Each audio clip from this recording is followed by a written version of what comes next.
이름으로 기도하옵나이다. 오늘 함께 나누실 말씀은 호세아 14장 4절에서 8절까지의 말씀 같이 보도록 하겠습니다.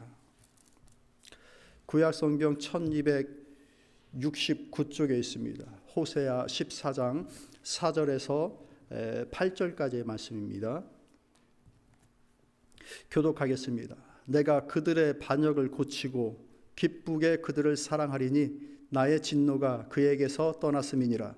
내가 이스라엘에게 이슬과 같으리니 그가 백합화같이 피겠고 레바논 백향목같이 뿌리가 박힐 것이라. 그의 가지는 펴지며 그의 아름다움은 감람나무와 같고 그의 향기는 레바논 백향목 같으리니 그 그늘 아래에 거주하는 자가 돌아올지라. 그들은 곡식같이 풍성할 것이며 포도나무같이 꽃이 필 것이며 그의 향기는 레바논의 포도주같이 되리라. 같이 있습니다. 에브라임의 말이 내가 다시 우상과 무슨 상관이 있으리요 할지라. 내가 그를 돌아보아 대답하기를 나는 푸른 잣나무 같으리니 내가 나로 말미암아 열매를 얻으리라 하리라. 아멘.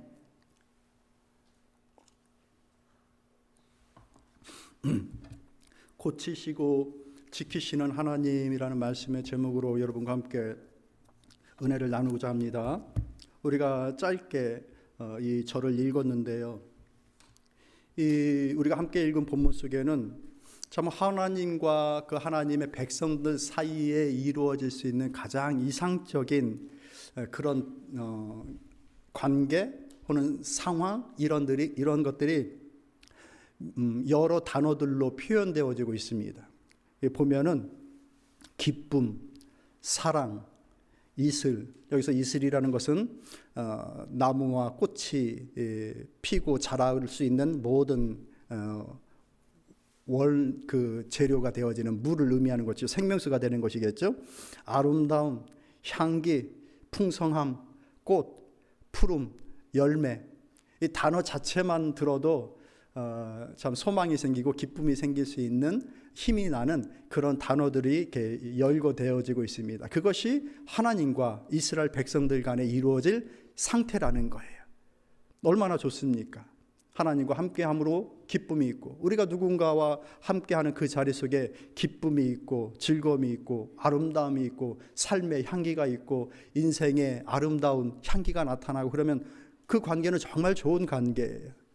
근데 그 관계가 모여서 악이 나고 악한 냄새가 나고 하는 것들이 모색된다고 한다면 그 관계는 바른 건강한 관계가 아니겠죠. 근데 이 나오는 단어들이 다 이제 그런 단어들을 지금 열게해주고 있는 거예요. 그런데 그런 단어들이 나오기 앞서 하나의 단어가 나오는데 무엇을 얘기하시는가? 4절로 다시 들어가 보면 이렇습니다. 내가 그들의 반역을 고치고라고 하는 단어부터 나옵니다. 그러니까 이런 가장 아름다운 상태가 되어지는데 거저 되어지는 것이 아니라 고쳐야 된다라는 것이죠. 하나님께서 무언가를 고침을 통하여서 이런 상태로 되어지는 것, 그 필요의 조건들을 이제 다신 거예요. 무엇을? 그들의 반역을 고쳐야 되겠다. 그들에게 있는 뿌리 깊은 그 멸망의 원인, 불신앙의 원인이 있는 거예요. 이 호세아 선지자가 예언을 시작한 때가 여로보암 2세 때입니다. 북이스라엘이 한 210여 년 정도의 왕조 그 시기를 가져요. 그러면서 그들의 이렇게 아주 좋은 시대를 보낼 때도 있고 아주 힘든 시기를 보낼 때도 있고 그런 시대를 보내는데 그 가운데 이 여로보암 2세 때가 그가 40년 동안 치리하게 되어지는데 가장 북이스라엘의 입장에서는 가장 강성한 때였습니다. 나라는 안정을 갖고 튼튼하고 국방력이 튼튼하고 영토를 넓혔습니다. 그렇게 한 왕이 오랫동안 강력하게 집권하다 보니까 부자들이 생깁니다. 어때요? 이 정도 되면 괜찮은 나라인 것 같죠? 표면상으로는 굉장히 괜찮은 나라로 자라는 것 같아요. 그런데 이제 지나칩니다. 물론 거기에 시작에는 하나님을 의지하는 것들은 원래 없었고 나라가 점점 강성해지니까 부를 쌓는 사람들이 점점 많아집니다. 그런데 우리가 역대 상하, 열왕기 상하를 읽어보셨으면 아시겠지만 그 권력을 가진 자, 부를 가진 자들이 그들의 부를 어떻게 더 증식합니까? 고열을 짜냅니다. 신발 한 켤레에 사람의 목숨을 팝니다. 그러면 그렇게 자기들의 이익과 부가 되는 것들에는 다른 사람들의 고통과 아픔은 안중에도 없습니다. 그렇게 부를 쌓아가는 가정 속에 그러면 이제 어떻게 될까요? 부와 가난함이 너무 큰 차이를 가져오게 되어집니다. 그러니까 처음에는 괜찮았던 것들이 점점 곪고 그렇게 빈부의 격차가 심해지다 보니까 그 빈부의 격차가 심해진 원인으로서 사회적인 부패, 권력자는 권력을 자신의 이익을 위해서 사용합니다. 부한 자는 그 부를 눌리기 위해서 가난한 자를 더 핍박합니다. 그러다 보니까 사회가 부패하고 썩어집니다. 종교적으로 무너집니다. 종교적으로 무너지고 난 이후에 어떻게 됩니까? 우상 숭배를 더욱더 애쓰고 간구하게 되는 겁니다. 우상 숭배하는 이유가 뭐예요? 그 신들이 좋아서 그래요? 아니요. 자기들의 부를, 자기들의 권력을 더 넓히고 튼튼하게 하기 위해서 우상을 쫓는 거예요. 오늘날에도 세상에는 많은 종교들이 있습니다. 흔히 말해서 종교학적으로 그 종교가 수준이 높다 낮다를 평가하는 그런 기준이, 나름의 기준이 있는데 그 기준이 바로 윤리성입니다. 그 종교가 가지고 있는 윤리적인 그 기준이 어느 정도인가를 따라서 그 종교의 수준을 종교학자들은 얘기를 합니다. 그것이 진리이건 아니, 이것은 차치하고. 자, 그렇게 볼 때에 기독교는 그 윤리성이 어느 정도입니까? 자신이 없으세요? 근데 원수까지 사랑하라라고 하는 그 감당할 수 없는 것까지 우리에게 말씀하실 정도로 아주 높은 윤리성을 가지고 있는 거예요. 그런데 소위 말하는 그냥 그 사이비라고 하는 거기에 윤리와 그 인간됨의 모습이 어디 있습니까? 자기의 부를, 자기의 소망을 이루는 데에는 사람의 그 사회에 기여하는 것들은, 윤리적인 것들은 아무 그 의미가 없는 거예요. 그들이 하는 주술이나 그런 점을 치는 일들이나 이런 것들을 보십시오. 거기에 사회에 기여하는 것들이 어디 있어요? 아무것도 없는 거예요. 그런 우상숭배인 거예요. 오로지 자신의 권력, 자기의 부를 더욱더 크게끔 하기 위한 그런 종교 생활인 것이죠. 그게 바로 우상숭배였던 거예요. 그 결과로 그들의 마음이 하나님을 섬기는 신앙에까지 이제 영향을 주는 거예요. 소위 말해서 병든 신앙이라는 거예요. 병든 신앙. 신앙이 병들면 어떤 현상이 나타나는가? 그 삶의 모습이 틀려요. 자세가. 우리가 하나님을 섬길 때에도 건강한 신앙을 가지면 삶의 자세가 바르고요. 결과가 바르게 나타납니다. 그런데 병이 들면 교회에는 나와 있지만 삶은 엉뚱하게 가는 거예요. 제가 며칠 전에 어떤 영상을 보는데 어떤 그 농부가 곧 낳은 지 얼마 안 된, 부화된 지 얼마 안 된 병아리들을 이렇게 가만히 보고 있는 거예요. 그래서 옆에서 촬영하고 있던 사람이 아니 선생님 왜 이렇게 아무 일도 안 하고 이 병아리를 계속해서 보고 있어요? 병든 병아리 찾고 있는 중이래요. 모이를 줬는데 그 모이를 향해서 건강하게 가서 막 먹고 활동하고 그러면은 병아리 문제 없는 거예요. 근데 이 병든 병아리는 모이가 있는데도, 먹을 것이 있는데도 잘 가지도 못하고 가는 걸음에서부터 틀리대요. 이스라엘의 신앙이 그 정도 되어지니 하나님을 섬기는 신앙도 이제 많이 바뀌어진 거예요. 틀려진 거예요. 그게 특징이 무엇인가? 호세아 8장 2절 3절을 말씀 보면 이렇게 얘기합니다. 같이 읽어볼까요? 그들이 장차 내게 부르기를 나의 하나님이여 우리 이스라엘이 주를 아나이다 하리라. 이스라엘이 이미 선을 버렸으니 원수가 그를 따를 것이라. 무엇입니까? 자신들의 고백이에요. 그 고백 속에 뭐가 들어가 있습니까? 나의 하나님이여 우리 이스라엘이 주를 아나이다 라고 이러는 거예요. 하나님, 우리가 주님을 알아요. 자신이 믿고 싶은 대로 믿는 자만에 빠집니다. 신앙이 있다라고 얘기를 하는데 정작 그 신앙 속에 하나님의 뜻은 외면합니다.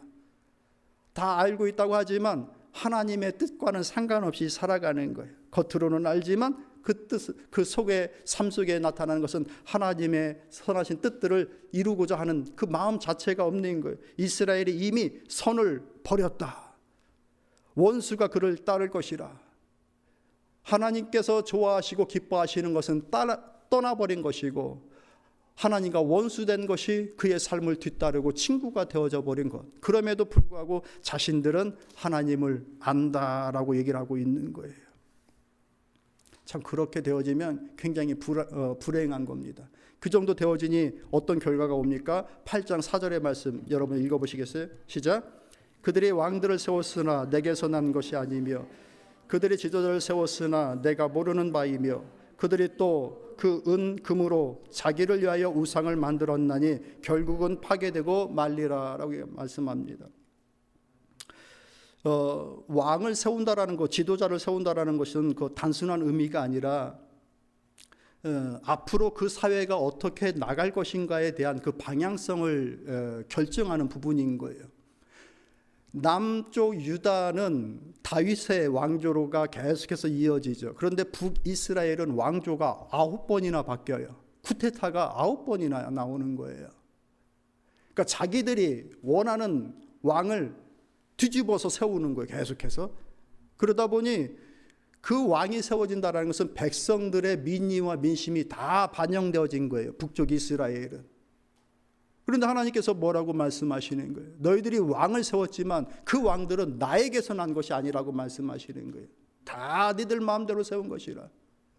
그러니 그 나라와 그 사회가 어떻게 갔으면 좋겠다라고 하는 그 시대 정신이 하나님의 뜻과는 아무 상관이 없이 그렇게 자기들의 욕심을 쫓아서 나라를 세우고 왕을 세우고 그랬던 거예요.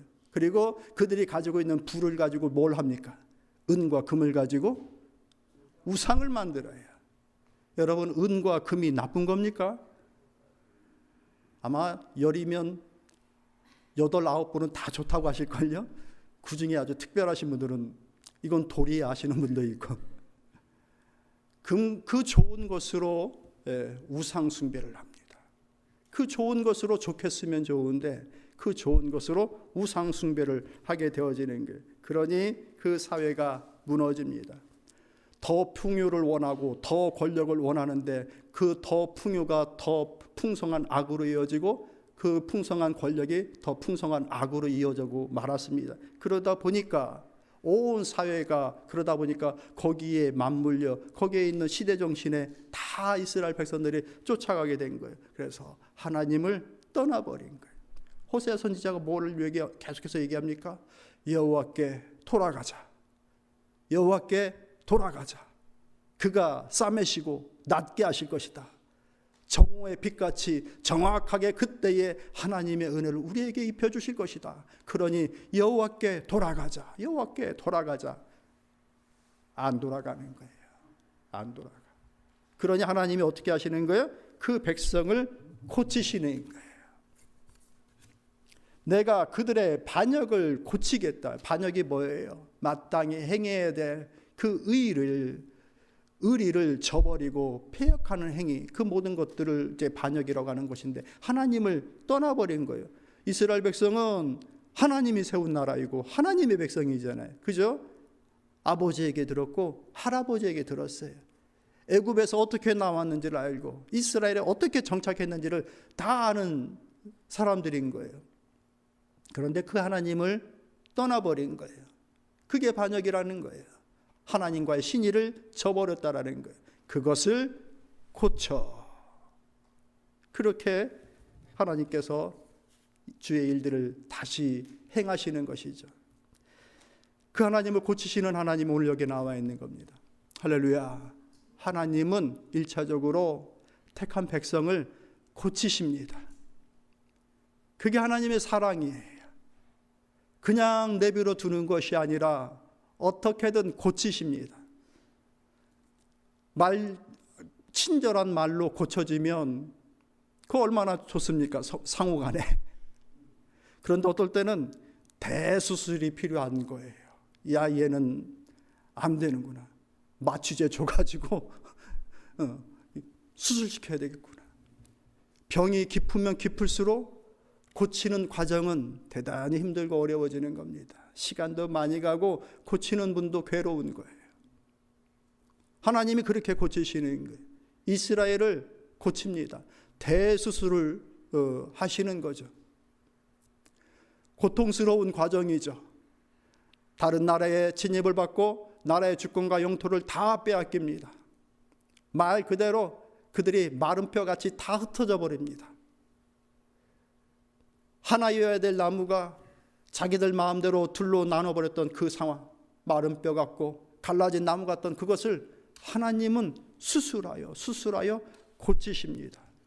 그렇게 해서 오늘 우리가 함께 읽은 본문 4절 밑으로 5절 쭉 이어지는 말씀으로 그들을 새롭게 하셔서 퇴원시키고 회복하시는 모습이 이 본문 속에 나와 있는 거예요. 어떤 모습입니까? 하나님 그분 자신이 이슬로서 생명수로서 그들을 다시 백합과 같이 피우고 레바논의 백향목같이 복된 뿌리로 다시 심겠다고 말씀하십니다. 멸망의 뿌리를 뽑아버리고 복의 뿌리로 새롭게 심으시겠다고 말씀하시는 거예요. 하나님 그분 자신이 그들을 위한 넓은 가지가 되셔서 그 가지 그늘 아래 쉬게끔 하고 그 넓은 그늘 가지 아래 그들의 거주처를 삼을 수 있게끔 해주겠다라고 말씀하십니다. 내 백성이 다시는 우상에게로 눈을 돌리지 않고 사철 푸른 여호와 그분 자신으로 인하여서 열매를 맺으며 살아가는 백성으로 만들겠다라고 말씀하셔요. 할렐루야. 참으로 복된 과정 아닙니까? 하나님은 왜 굳이 그렇게까지 하실까? 이스라엘 백성들이 뭐가 그렇게 사랑스럽고 예뻐서. 지금도 저 이스라엘 보세요. 사랑스러워요? 뉴스 나오는 거 보세요. 사랑스러워요? 근데 하나님은 왜 이스라엘을 그렇게까지 고치시고 하실까? 성경은 달리 여러 말씀을 하시질 않아요. 오늘 우리가 읽은 말씀 중에도 내가 그들의 반역을 고치고 기쁘게 그들을 사랑하리니 라고 말씀하셔요. 다른 이유가 없어요. 사랑이라는 거예요. 사랑. 내가 그들을 아끼고 사랑하기 때문에 이들을 고친다라고 말씀하셔요. 그것이 호세아서 전체에 나와 있는 하나님의 마음이에요. 할렐루야. 별로 기분이 안 좋으신 것 같아요. 왜 이스라엘을 저렇게 사랑하실까? 별로 기분이 안 좋으신 것 같아요. 여러분들 근데 우리가 이스라엘이에요. 우리는 저 이스라엘 민족하고 완전히 틀리는 것 같죠. 그런데 우리가 바로 그 이스라엘과 같은 존재들인 거예요. 하나님께서 그렇게 사랑하신다는 것을 호세아 선지자를 통해서 여러 가지 하나님과 이스라엘 백성들 간의 그 관계가 어떤 관계이다라는 것을 비유적으로 계속해서 설명하시면서 그 사랑하시는 이유에 대해서 말씀하셔요. 첫 번째가 뭔가 신랑과 신부의 관계로서 내가 너희를 사랑하고 있음을 말씀해 주십니다. 보통의 남자라고 한다면 일찌감치 진작에 포기했을 것 같은 그 아내를 또 데려오고 또 데려오고 또 데려옵니다. 고멜이라고 하는 그 아내를 호세아 선지자가 또 데려오고 또 데려옵니다. 성경 말씀을 여러분 읽어보셨으면 이 여인이 어떤 여인인지 여러분은 아실 거예요. 어떤 분이 자기도 이해가 안 되나 봐요. 성경 읽다가 호세아가 얼마나 불쌍한지 모르겠다고. 이해가 안 되죠. 보통의 상식으로는. 그럼에도 끊임없이 그 아내를 되찾아오는 그 신랑의 모습. 부모와 자녀의 관계로서 한없이 그 사랑을 보여주고 확신시켜주는 아버지와 자녀의 관계를 계속해서 설명해 주십니다. 왕과 백성의 관계로서 끊임없이 인자하게 그 백성을 케어하고 인도하는 왕의 모습을 계속해서 설명해 줍니다. 이게 다 뭐예요? 하나님과 이스라엘 백성의 관계가 바로 그와 같다라는 것이. 그리고 그 관계는 언약으로 맺어진 관계라는 얘기예요. 어떻게 하다 보면은 이제 캔슬, 이게 아니라 내가 그 관계를 유지하겠다라고 약속하여 주신 것이 바로 하나님과 우리 민족의 관계이다라는 것을 호세아 선지자가 계속해서 얘기해 줍니다. 그렇기 때문에 그들의 관계는 언약의 관계예요. 약속의 관계. 그 약속 속에, 언약 속에 하나님의 마음이 담겨져 있어요. 그렇기 때문에 하나님의 그 마음이 바뀔 수가 없는 것이고, 그 하나님의 마음이 이루어진 약속이요 사랑이기 때문에 하나님의 사랑은 변함이 없는 사랑입니다. 할렐루야. 여러분 믿으시길 바랍니다. 그래서 하나님의 사랑이 변함이 없는 사랑인 거예요. 우리를 사랑하시는 그 사랑이 우리의 상태, 컨디션에 따라서 우리를 사랑하시는 것이 아니라 하나님 편에서 내가 너를 사랑한다라고 주신 그 약속을 가지고서 사랑하고 계시기 때문에 그래요. 그렇기 때문에 그 고멜이 어떠하든지 간에, 호사의 마음이 찢어지든 썩어지든 그것이 어떠하든지 간에 그 아내를 다시 데려오는 거예요. 그게 하나님의 사랑이에요. 여러분, 저와 여러분들을 하나님이 그와 같이 사랑하고 계심을 확신하시길 바랍니다. 그게 하나님의 사랑이에요. 그렇게 이 민족을 고치겠다, 그렇게 고쳐진 백성들의 고백이 시편 121편의 고백입니다. 여러분 성경 가지고 계신 분들은 시편 121편을 펴놓으시고 한번 보셔요. 이들은 시편 120편부터 시작되어지는 이 말씀은 순례자의 노래인데, 그중 이 121편은 이제 귀환하는 백성들의 심정, 그들이 저 광야와 사막을 바라보면서 쓴 시로도 이해되어지고 있습니다. 그들의 심경이 이곳에 이제 나와 있는 거예요. 그러니 고쳐진 백성들의 고백이 여기에 나와 있는 겁니다. 포로 생활 동안에 그들의 모든 수고와 어려움을 다 겪은 그 백성들이 이제 다시 그들의 땅 이스라엘로 돌아가면서 그들의 심경이 여기에 나와 있는 것이요. 1절과 2절에 뭐라고 얘기합니까? 내가 산을 향하여 눈을 들리라. 나의 도움이 어디서 올까? 나의 도움은 천지를 지으신 여호와에게서로다. 그들의 마음이 어떤 마음으로 바뀝니까? 나를 돕는 자가 있다. 여러분, 여러분을 돕는 자가 있음을 믿으십니까? 광야와 가도 같은 그 길을 가야 되는 그 백성들, 다시 가서 그 땅에 정착해야 되는 그 막막한 상황들, 여러분이 앞으로 나아가야 할 길이 광야와 같다고 한다면, 혹은 새롭게 정착해야 되는 상황들이 있다고 한다면 분명히 거기에는 여러분에게 도움이 필요할 겁니다. 그 자리에 하나님의 도우심이 함께합니다. 도움이 필요한 것이 많으면 많을수록, 그 하나님의 도움이 절실하면 절실할수록 하나님의 은혜 안에, 그 그늘 아래 우리의 심령을 둘 수 있는, 우리의 거처를 거기에 둘 수 있는 여러분 되시기를 권면합니다. 그가 우리를 도우십니다. 하나님은 우리를 도우시는 분이에요. 그런데 그 도우시는 하나님이 어떤 하나님이라고 얘기해요? 천지를 지으신 여호와시라. 그저 그런 분이 우리를 도우시는 것이 아니라 이 세상을 만드신 그 창조자가 우리를 도우신다. 얼마나 귀한 고백입니까? 여호와라는 이름은 언약의 하나님을 기억하라고 주신 이름이에요. 우리가 하나님을 부를 때 여호와 하나님 이렇게 부른다고 한다면 약속을 지키시는 하나님이라고 이렇게 부르는 것과 같은 거예요. 여호와 하나님을 믿으십시오.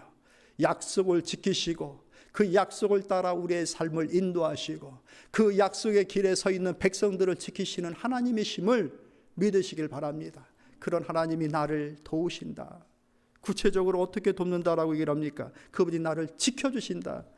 연이어진 3절부터 쭉 이어진 말씀 속에 여러 이유로, 여러 상황으로 그 짧은 구절 속에서 그분이 나를 지켜주신다고 6번을 고백을 해요.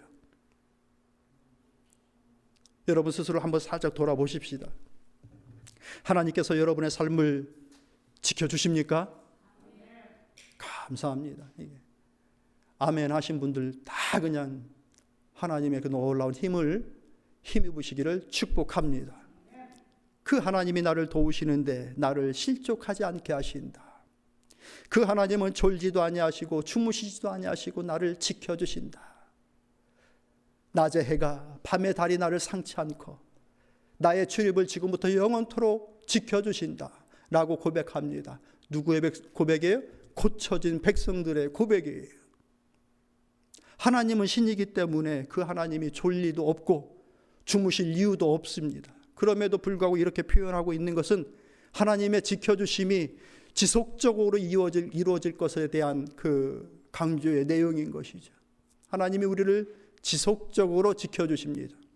그런데 우리는 연약해서 내 마음대로 내 계획대로 되질 않으면 하나님 주무시는 거 아니야? 라고 생각할 때가 있는 거예요. 솔직히 말해보세요. 있으셨어요? 없으셨어요? 하나님 주무시는 거 아니야? 나를 외면하는 거 아니야? 라고 하는.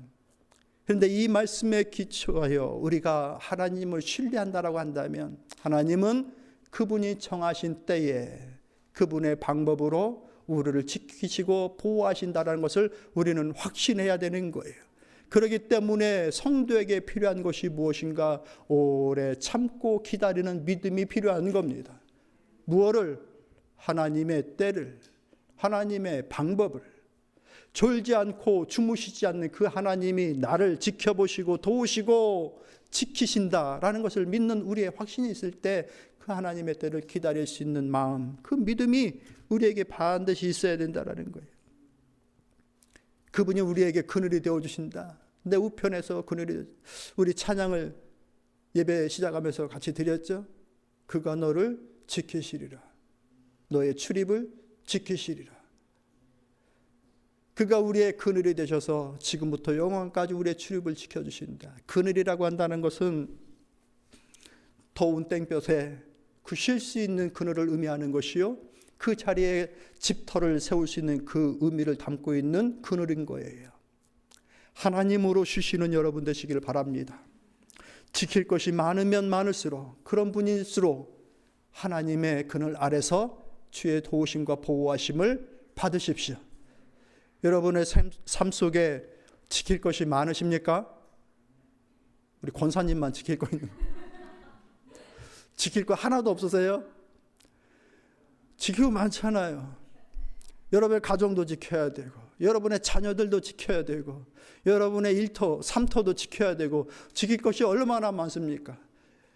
여러분의 꿈도 지켜야 되고, 여러분의 교회도 지켜야 되고, 지킬 것이 얼마나 많습니까? 우리는 지킬 것이 엄청 많은 사람들이에요.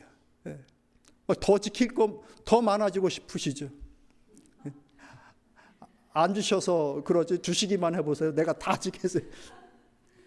지킬 것이 많은 우리 인생이에요. 그러니 하나님의 도우심이 절실해요. 그분의 그늘 아래서 쉼을 누리시기를 축복합니다. 주의 은혜 아래서 쉬세요. 주님 안에 거주하시고 그 안에 힘을 내 살아갈 수 있는 여러분 모두가 되시기를 진심으로 소망합니다. 말씀을 정리하도록 할게요. 사랑하는 성도 여러분, 우리는 고쳐져야 되는 사람들입니까? 아니면 이미 고쳐진 자들입니까? 헷갈리죠? 우리 모두는 예수 그리스도로 고쳐진 심령들입니다. 믿으십니까? 그게 주의 은혜고 주의 공로예요. 예수님은 그 십자가의 희생을 그냥 다 우리에게 넘겨주신 거예요. 그게 예수님의 사랑이고 희생인 거예요. 이걸 안다고 한다면 우리 주님을 찬양하지 않을 수가 없는 거예요. 우리는 예수 그리스도로 이미 고쳐진 백성이에요. 그러니 고쳐진 자로서의 이 시편 121편의 고백이 우리의 삶에 나타날 수 있기를 바랍니다. 하나님은 우리를 도우신다. 하나님은 우리를 지켜주신다. 그 하나님의 은혜와 사랑이 언약을 따라 이루어지는 것이기 때문에 이 하나님의 도움과 지키심은, 그 사랑은 변하지 않는다. 우리 인생 다 하도록 우리를 고치시고 지키시는 그 하나님의 사랑을 확신하시고 신뢰하여 나가는 우리 모두가 될 수 있기를 진심으로 소망합니다.